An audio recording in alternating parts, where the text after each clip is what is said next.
TC Telangana Mazdoor Sangh అధ్యక్షులు Thomas Reddy గారు కూడా మనకు ఫోన్ లైన్లో అందుబాటులో ఉన్నారు. వాళ్ళు ఆల్రెడీ సమ్మె నోటీస్ కూడా ఇచ్చారు. సీఎం రేవంత్ రెడ్డి వ్యాఖ్యలను ఆర్టీసీ ఎలా చూస్తుంది ఒకసారి మాట్లాడదాం. థామస్ రెడ్డి గారు, మీరు చెప్పండి ఫైనల్గా. అంటే 3 కీలక ఉద్యోగ సంఘాల నేతలు మీరు కాబట్టి మిమ్మల్ని తీసుకున్నాను. రేవంత్ రెడ్డి గారి వ్యాఖ్యలను మీరు ఎలా చూస్తున్నారు? మీ సమ్మె నోటీస్ విషయంలో ఏమైనా పునరాలోచన చేస్తారా? ఇవాళ రేవంత్ రెడ్డి గారు సమ్మె అంటే పార్టీ కంటే ముందు వాళ్ళు మేనిఫెస్టోలో పెట్టి వాళ్ళే మాకు మేనిఫెస్టో నెంబర్ పేజీ నెంబర్ 14లో పెట్టి ఆ ప్రభుత్వం చేయలేదు కాబట్టి మేము చేస్తా అన్నారు. ప్రభుత్వం వచ్చిన తర్వాత గౌరవ ముఖ్యమంత్రి గారు 3 మాసాలు ఆగండి, మీరంతా వారియర్స్, మమ్మల్ని గెలిపించిండు, మీకు అన్ని చేస్తామని చెప్పిండు. సరే అని చెప్పి ఆగాం.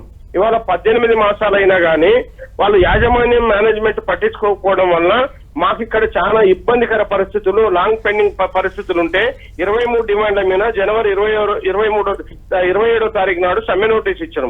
ఈ రోజు వరకు యాజమాన్యం గాని ప్రభుత్వం గాని పిలవకపోవడం వల్ల మేము సమ్మెని చాలా సార్లు కూడా అందరు కావాలని చెప్పి పోస్ట్ పోన్ చేసుకుంటూ పోయినాం. ఇవాళ లేబర్ కమిషనర్ పిలిచినా గానీ యాజమాన్యం రాలేదు. అంటే యాజమాన్య వైఖరి, యాజమాన్య విధానాలని వీళ్ళు అవలంబిస్తున్నట్టుగా మేము భావిస్తున్నాం. ఎందుకంటే యాజమాన్యం వన్ సైడ్ గా యూనియన్లు లేవనే నెపంతో ఇష్టారాజ్యంగా ఇలా పనిభారం పెంచి ఎంటీడబ్ల్యూ యాక్ట్ వ్యతిరేకంగా ఇవన్నీ కూడా చేసేది. కాబట్టి ఆ డిమాండ్లు పెట్టినాం.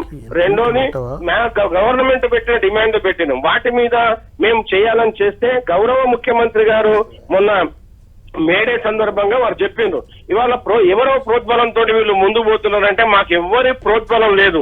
సమస్యలు కార్మిక ప్రోద్బలం తప్ప ఎవరి చేతుల్లో లేము. రాజకీయాలకి అతీతంగా యూనియన్లు ఉన్నాయి మాకు రాజకీయాలతో సంబంధం లేదు. మీరే మేనిఫెస్టోలో పెట్టిన వాటి మీద చెప్పిండు. నిన్న ఏం చెప్పిండు, మేము పిలుస్తాము, ఇబ్బందులుంటే తొలగిస్తాము, మా ట్రాన్స్పోర్ట్ మినిస్టర్ గారి దగ్గర మీరు మాట్లాడండి, పిలుస్తారు, నేను అధికారులను కూడా పంపిస్తా, ఏమన్నా ఇబ్బందులు ఉంటే నా దగ్గరకు కూడా రావచ్చు, ఆర్థిక ఇబ్బందులు ఉన్నాయి, కొంచెం ఇది ఉంది, మీరు కూడా ఆలోచించండి అని చెప్పడం జరిగింది. మేము ఆశల్లో ఉండి సరే ముఖ్యమంత్రి గారు చెప్పింది కదా అని చెప్పినాం. మాకు కాంగ్రెస్ పార్టీకి వ్యతిరేకం కాదు, మేము ప్రభుత్వానికి వ్యతిరేకం కాదు, కానీ మాకున్న సమస్యలు జెన్యూన్ అని చెప్పినప్పుడు ట్రాన్స్పోర్ట్ మినిస్టర్, గౌరవ ట్రాన్స్పోర్ట్ మినిస్టర్ పొన్నం ప్రభాకర్ గారు ఉద్యమ నాయకుడు, ఆయన కూడా ఏమన్నాడంటే నేను సమ్మెకు పోనీయా, వాళ్ళని పిలిచి మాట్లాడుతా అన్నాడు. మరి నిన్న ఏమైందో తెలియదు. హుజరాబాద్ లో పోయినప్పుడు నేను 5వ తారీఖు 6వ తారీఖు అందుబాటులో ఉంటా హైదరాబాద్ లో, వాళ్ళు రావచ్చు పోవచ్చు అని చెప్పి యూనియన్లకి సంబంధం లేని వాళ్ళు, యూనియన్ లేనిటువంటి వాళ్ళని వాళ్ళు ఎండి పిలుస్తా ఉన్నాడు. ఇవాళ పోతున్న వాళ్ళు కూడా పిలిచి మాట్లాడుకున్నారు. అంటే దీని అర్థమైంది. రెండోది యూనియన్లు అన్నప్పుడు మేము అంటే థామస్ రెడ్డి గారు మీరే అన్నారు కాబట్టి, అంటే మీరు గతంలో బీఆర్ఎస్ ప్రభుత్వంతో కొంత దగ్గరగా సత్సంబంధాలతో ఉన్నారు కాబట్టి మిమ్మల్ని విలువట్లేదు అనుకుంటున్నారా? నేను అట్లా అనుకోవట్లేదు. మాకేందంటే రాజకీయ లబ్ధి మాకు లేదు.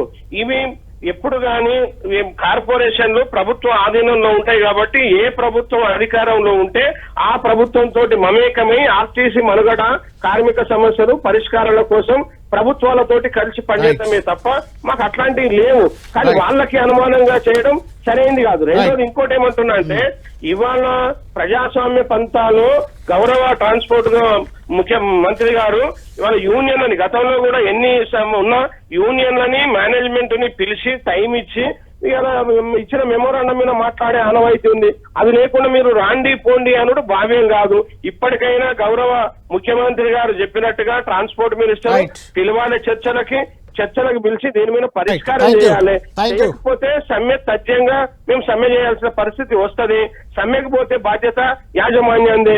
మేము ప్రభుత్వ ఉద్యోగ సంఘాలతోటి కూడా మమేకమై దాంట్లో భాగస్వాములై ఉన్నాం. మేము మారం జగదీశ్వర్ వాళ్ళతోటి, వాళ్ళకు కూడా మా మద్దతు ఉంటది, వాళ్ళ మద్దతు కూడా మాకు. థ్యాంక్ యూ థామస్ రెడ్డి గారు.